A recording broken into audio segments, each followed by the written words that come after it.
Hello दोस्तों, welcome to ट्रांजन classes. तो friends, आशा રાખું છું તમે બધા મજામાં મસ્ત છો। હવે આ વિડીયોની અંદર આપણે ચર્ચા કરવાનું છે કે ભાઈ ઓજાસ જીપીએસસીનું અત્યારે જે આપણે વેકન્સી બહાર પડેલી છે, બરાબર, એડિશનલ ખાલી અસિસ્ટન્ટ એન્જિનિયર, બરાબર, મદદનીશ ઇજનેર જીપીએસસીની અંદર, તો એમાં આપણે ફોર્મ કઈ રીતના ઓનલાઈન ભરવાનું છે એના વિશે આપણે આ વિડીયોની અંદર ચર્ચા કરવાના છે। ઓકે, સૌથી પહેલાં તમારે ગૂગલમાં વયું જવાનું છે, બરાબર। ગૂગલમાં જઈને તમારે સીધું ઓજાસ જીપીએસસી ઓજાસ તમારે લખવાનું છે, બરાબર। જેવા લખ્યું એટલે સીધું તમારે જીપીએસસી ઉપર આવી રીતના પહેલા નંબરની જે વેબસાઇટ આવે છે એના ઉપર ક્લિક કરવાનું છે, બરાબર। ત્યાર પછી તમારે શું કરવાનું છે તો કે અહીંયા ઓનલાઈન એપ્લિકેશન જે છે એમાં તમારે એપ્લાય કરવાનું થશે। અહીંયા ઓનલાઈન એપ્લિકેશન તમે એપ્લાય કરશો એટલે અહીંયા નીચે આવી રીતના આપણે એક પેજ ઓપન થઈ જશે, બરાબર। હવે આપણે ફોર્મ ભરવાનું છે, ખાસ ધ્યાન દેજો, GPSC assistant engineer electrical class 2 road અને બિલ્ડિંગ ડિપાર્ટમેન્ટની અંદર, બરાબર। જીપીએસસી અહીંયા તમારે 2025-26 અને 10 છે એનો કોડ છે, બરાબર। હવે અહીંયા તમારે ખાસ ધ્યાન દેવાનું છે તો કે અહીંયા એપ્લાય ઉપર ક્લિક કરશો એટલે એપ્લાય આગળ વયું જશે ને અહીંયા ડિટેલ્સ તમારે પીડીએફ જોવી હોય તો અહીંયા તમે ડિટેલ્સ જોઈ શકો છો, બરાબર। આવી રીતના કરશો એટલે તમને પીડીએફ ફાઇલ તમને અહીંયા જોવા મળી જશે। જે મેં તમને પીડીએફ ફાઇલ આપેલી છે એ બધી તમને અહીંથી જોવા મળી જશે, બરાબર। પાછું આપણે અહીંયા વયા જઈએ, સીધું એપ્લાય બટન ઉપર તમારે ક્લિક કરવાનું થશે। એપ્લાય બટન ઉપર ક્લિક કરશો એટલે આવું તમને આખું બધું દેખાશે, બરાબર। અહીંયા તમને બધી પ્રોપર માહિતી આપેલી છે કે પોસ્ટ શું છે, assistant engineer electrical class 2 road and building શાખા ક્લાસ 2 પોસ્ટ છે, રોડ અને બિલ્ડિંગ ડિપાર્ટમેન્ટની અંદર તમને જોબ મળશે। અહીંયા તમારું પે સ્કેલ તમને બતાડેલો છે જે આપણે વિડીયોની અંદર વાત કરેલી છે। પ્રોબેશન પીરિયડ જે છે એ 2 વર્ષનો છે, બરાબર। 2 વર્ષનો પ્રોબેશન પીરિયડ કીધેલો છે તમને, ઓકે। 2 વર્ષ પછી તમે ફૂલ પે સ્કેલની અંદર આવી જશો। હવે તમારે સીધું અહીંયા એપ્લાય નાવ ઉપર ક્લિક કરી દેવાનું છે, બરાબર। એપ્લાય ઉપર તમે જ્યારે ક્લિક કરો છો ત્યાં તમારે ઓટીઆર નંબર તમારે દેવાનો છે। જો આની પહેલા તમે વન ટાઈમ રજીસ્ટ્રેશન કરેલું હોય, આની પહેલા તમે ઓજાસની અંદર ફોર્મ ભરેલું હોય તો તમારે કાંઈ નથી કરવાનું, વન ટાઈમ રજીસ્ટ્રેશન નંબર તમારો હશે એ ક્લિક કરવાનું છે। અહીંયા તમારે તમારી ડેટ ઓફ બર્થ નાખવાની છે અને તમારે સીધું ફોર્મ એપ્લાય ઉપર અહીંયા એપ્લાય વિથ ઓટીઆર કરી દેવાનું છે। એટલે તમારી બેઝિક ડિટેલ્સ જે છે ને એ બધી જ વસ્તુઓ તમને ત્યાંથી મળી જશે। માનો કે તમને તમારો ઓટીઆર નંબર નથી ખબર તો અહીંયા ફોરગેટ રજીસ્ટ્રેશનમાં જાજો, બરાબર, ત્યાંથી તમને મળી જશે। માનો કે તમે આની પહેલા કોઈ દિવસ ફોર્મ ભરેલું જ નથી તો તમારે અહીંયા ન્યૂ રજીસ્ટ્રેશન ઉપર ક્લિક કરવાનું થશે। ન્યૂ રજીસ્ટ્રેશન ઉપર ક્લિક કર્યું, બરાબર, એટલે આવી રીતના તમારે આવશે। અહીંયા તમારે આઈ અગ્રી ઉપર ક્લિક કરવાનું થશે, ઓકે। એટલે આ બેઝિક ડિટેલ્સ જે છે એ તમારે હવે આ જે બેઝિક ડિટેલ્સ છે તમે એક વખત ભરી લીધી તે પછી હર વખતે તમારે છે ને સેમ રહેવાની છે, એટલે એની કાંઈ તમારે ચિંતા કરવાની જરૂર નથી। આના પછી તમે ગમે એટલા ફોર્મ ભરો તો બેઝિક તમારું નામ, તમારું ડેટ ઓફ બર્થ, તમારું સરનામું, કેટેગરીની બધું એમાં આપોઆપ એડ થઈ જશે।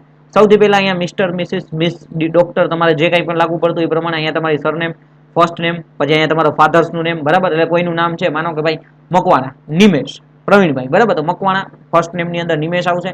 ફાધર્સ અથવા હસબન્ડ કોઈ પણ બેન હોય એમના લગ્ન થઈ ગયા હોય તો હસબન્ડનું નામ આવતું હોય તો હસબન્ડ નેમ, બરાબર। અહીંયા મમ્મીનું નામ લખવાનું છે, બરાબર। ત્યાર પછી અહીંયા જેન્ડર મેલ ફિમેલ જે કંઈ પણ હોય એ પ્રમાણે, ઓકે।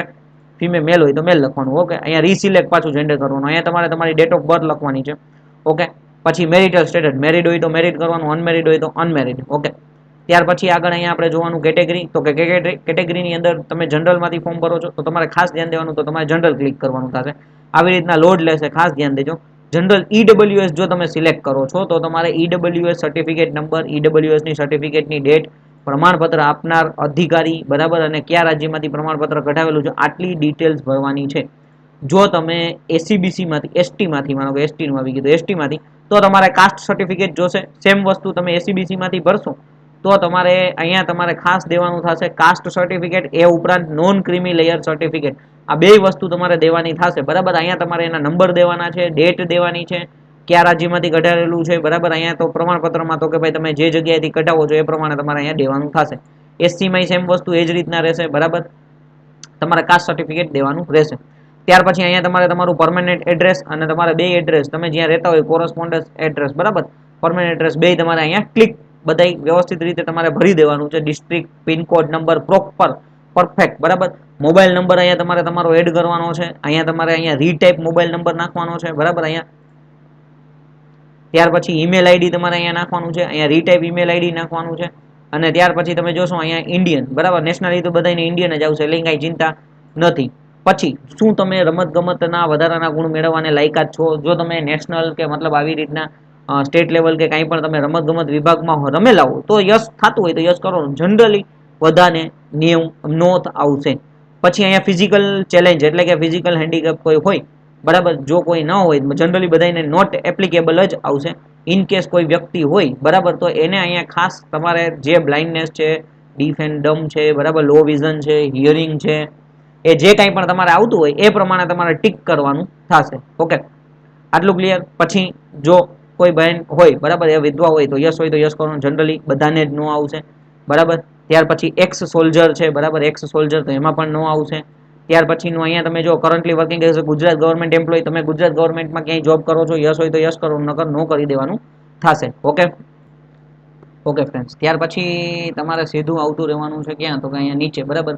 હવે એમાં લેંગ્વેજ સિલેક્ટ કરવાની છે. તમને ઇંગ્લિશ વાંચતા આવડે છે, લખતા આવડે છે, બરાબર, બોલતા આવડે છે, યસ થતું યસ, ન બોલતા કદાચ ન આવડતું તો ન કરી દેવાનું, બરાબર. એવું કંઈ હાર્ડ એન્ડ ફાસ્ટ નથી, બધું ટીક કરવું છે. હિન્દી તો આપણને વાંચતા લખતા અને બોલતા તને આવડતું જ હોય છે, બરાબર. બાવા હિન્દી આપણે બોલતા જ હોઈએ છીએ. ગુજરાતીમાં તો તને આવશે જ, બરાબર, અને હિન્દી ગુજરાતી તો ફરજિયાત જ છે આની અંદર. ઓકે, એટલે આટલું તમારે ટીક કરવાનું થશે. ડન. ત્યાર પછી તમારે અહીંયા તમારો ફોટોગ્રાફ તમારે જેપીજી ફોર્મેટમાં અપલોડ કરવાનો થશે, બરાબર. અહીંયા તમને સાઈઝ આપેલી છે ફોટોગ્રાફની, અને ત્યાર પછી તમારે અહીંયા તમારું સિગ્નેચર એક સફેદ કાગળ લેવાનું છે, બ્લેક અથવા બ્લુ કલરમાંથી સહી કરવાની છે તમારે, બરાબર. એ તમારે અહીંયા અપલોડ કરવાની રહેશે. ત્યાર પછી તમારે અહીંયા તમારે યસ કરવાનું થશે, અને અહીંયા તમારે કેપ્ચા કોડ કરવાના થશે, બરાબર. કેપ્ચા કોડ તમને જે આપેલા છે એ નાખી અને સેવ કરશો, બરાબર, એટલે તમારો OTR તમને વન ટાઈમ રજીસ્ટ્રેશન જે છે એ તમને મળી જશે. ડન. તમારા મોબાઈલમાં આવી જશે, મેલમાં આવી જશે. એ ઉપરાંત અહીંયા પણ બતાડી દેશે, એ તમારે કોપી કરી લેવાનું થશે, બરાબર. કોપી કરી લો અથવા ક્યાંક લખી લેજો એટલે તમને પ્રોબ્લેમ ન આવે. આટલું બધું વ્યવસ્થિત રીતે તમારે ભરી હવેની પ્રોસિજર આપણે આગળ જોતા જઈએ કે ભાઈ હવે પાછો આપણે મેઇન પેજ ઉપર વયું જવાનું છે, બરાબર. અહીંયા તમે જો ઓનલાઈન એપ્લિકેશનમાં પાછું એપ્લાયમાં વયું જવાનું, બરાબર. અને ત્યાં આપણે સીધું અહીંયા એપ્લાયમાં ગયા. ઓકે, એપ્લાય નાઉ કરી દીધું. હવે અહીંયા તમને જે OTR આપેલો છે OTR નાખવાનો છે, તમારા બર્થ ડેટ નાખવાની છે, અને ત્યાર પછી એપ્લાય વિથ OTR કરવાનું થશે. ક્લિયર. હવે આગળની પ્રોસિજર જોઈએ. ઓકે ફ્રેન્ડ્સ, જેવું તમે આગળ તમે OTR અને બધું એપ્લાય કરશો એટલે આગળ તમે જેટલું ફોર્મ ભરેલું એ બધું તમને અહીંયા એઝ ઇટ ઇઝ આવી જશે. અહીંયા તમારે તમારો SSC નો સીટ નંબર, રોલ નંબર તમારે અહીંયા નાખવાનો છે. રીટાઈપ SSC સીટ નંબર પાછો બીજી વખત નાખવાનો છે. ક્યારે તમે SSC પાસ કર્યું છે, બરાબર, month and year of SSC જ્યારે તમે પાસ કર્યું એ ફૂલ નેમ તમારું SSC મતલબ કે આપણા 10મા ધોરણના જે રિઝલ્ટમાં જે નામ હોય એની ફૂલ નેમ લખવાનું છે, જે એમાં લખેલું હોય એના પ્રમાણે જ, બરાબર. ત્યાર પછી તમારે અહીંયા SSC બોર્ડ એટલે આપણું ગુજરાત બોર્ડ આવી જશે, સેન્ટ્રલ બોર્ડ હોય તો સેન્ટ્રલ બોર્ડ, બરાબર. આટલું ક્લિયર, બરાબર. ત્યાર પછી હવે આપણે નીચે જોવાનું છે. ઓકે, જેવું તમે આગળ ફોર્મ ભરશો, બરાબર, એટલે કે આગળ તમે આવશો એટલે નીચે અહીંયા એજ્યુકેશનલ ડિટેલ્સ આપણે નાખવાની થશે. અહીંયા BTech ઇલેક્ટ્રિકલ આવી જશે. અહીંયા તમારે તમારા પર્સન્ટેજ નાખવાના છે, ખાસ પર્સન્ટેજ નાખવાના છે, બરાબર. પર્સન્ટેજ ખબર ના હોય તો GTU સ્ટુડન્ટ ગ્રેડ હિસ્ટ્રીમાં જોઈ લેજો, એમાં પર્સન્ટેજ લખેલા છે, એ તમારે અહીંયા લખવાના થશે. ગ્રેડ તમારે જે પ્રમાણે ABCD જે થતો એ પ્રમાણે તમારે લખવાનો થશે. ક્લાસ તમારે જોવાનું થશે, ડિસ્ટિંક્શન છે, ફર્સ્ટ છે, બરાબર. એક્ઝામ બોડીની અંદર તમારે ગુજરાત ટેકનોલોજીકલ યુનિવર્સિટી લખવાનું થશે, બરાબર. ગુજરાત ટેકનોલોજીકલ યુનિવર્સિટી જો તમે ગુજરાતમાંથી જ કરેલું હોય બી તો તમારે અહીંયા સ્ટેટમાં ગુજરાત લખી નાખવાનું થશે. રાજસ્થાન કે બીજી કોઈ પણ આપણે જેમ કે કોઈ મહારાષ્ટ્રમાંથી, રાજસ્થાનમાંથી અથવા બીજા કોઈ રાજ્યમાંથી કરેલું હોય તો બીજા રાજ્ય પ્રમાણે તમારે અહીંયા તમારું સ્ટેટ લખવાનું. પાસિંગ યર ક્યારે તમે પાસ કર્યું એ તમારે ટીક કરવાનું થશે, બરાબર. ત્યાર પછી આગળ જોઈએ. ઓકે ફ્રેન્ડ્સ, ત્યાર પછી સીધું તમારે શું કરવાનું છે, અહીંયા તમારે યસ કરી દેવાનું છે, બરાબર. જેવું તમે અહીંયા યસ કરશો ત્યાર પછી તમારે સીધું અહીંયા તમારે સેવ કરવાનું થશે. સેવ કર્યા પછી જે કંઈ પણ નંબર તમને ડિસ્પ્લે કરે છે એ નંબર તમારે નોંધી લેવાનો છે અથવા સ્ક્રીનશોટ લઈ લેવાનો છે, બરાબર. હવે આગળની પ્રોસેસ જોઈએ. ઓકે ફ્રેન્ડ્સ, તો આગળ તમે જેવું તમે સેવ બધું કરશો, બરાબર, એટલે તમને તમારો કન્ફર્મેશન નંબર ને બધું આવી જશે તમને, બરાબર. અને તમારા મેસેજમાં પણ તમને કન્ફર્મેશન નંબર આવી જશે, બરાબર. એપ્લિકેશન નંબર, કન્ફર્મેશન નંબર બે આવી જશે. હવે તમારે શું કરવાનું છે તો કે ભાઈ તમે બધું વ્યવસ્થિત રીતે કમ્પ્લીટ કરી લીધેલું છે. પ્રિન્ટ એપ્લિકેશન ફોર્મ અથવા પે ફી સીધું અહીંથી કરી શકો છો, અહીંથી તમે કરી શકો છો, બરાબર. ઓનલાઈન અથવા પોસ્ટ ઓફિસ ચાલે પેમેન્ટ તમારે અહીંયા તમારે પે ફી કરવાની થશે. અહીંયા તમારે શું થશે તો કે અહીંયા આપણે જે ભરતી છે તો અસિસ્ટન્ટ એન્જિનિયર ઇલેક્ટ્રિકલ એના ઉપર ક્લિક કરવાનું થશે. અહીંયા તમારે તમારો કન્ફર્મેશન નંબર નાખવાનો થશે. અહીંયા તમારી ડેટ ઓફ બર્થ નાખવાની છે, કેપ્ચા કોડ નાખવાનો થશે, અને પ્રિન્ટ એપ્લિકેશન ફોર્મ અથવા અહીંથી એપ્લિકેશન ફોર્મ અથવા તમે સીધું અહીંથી ઓનલાઈન ફોર્મ એટલે જે લોકોને 100 રૂપિયા ફી ભરવાની છે એ લોકો અહીંથી ઓનલાઈન એપ્લિકેશન મતલબ કે ઓનલાઈન પેમેન્ટ ફ્રી કરવાની થશે, બરાબર. બાકી જે લોકો SC ST EWS અને OBC અને PH અને એક્સ સર્વિસમેન હોય તો એ લોકોને ફી ભરવાની થશે નહીં. તો અહીંથી તમારે આગળ ઓનલાઈન પ્રોસેસ કરવાની થશે અને આવી રીતના તમારે શાંતિથી વ્યવસ્થિત રીતે ફોર્મ ભરવાનું છે, બરાબર. પ્રોપર પ્રોસિજર મેં તમને બતાડી દીધી છે. આમાં કંઈ પણ ક્વેશ્ચન હોય કમેન્ટ કરી શકો છો, તો પર્સનલમાં મેસેજ કરજો, હું તમને આન્સર આપીશ. Okay, thank you friends.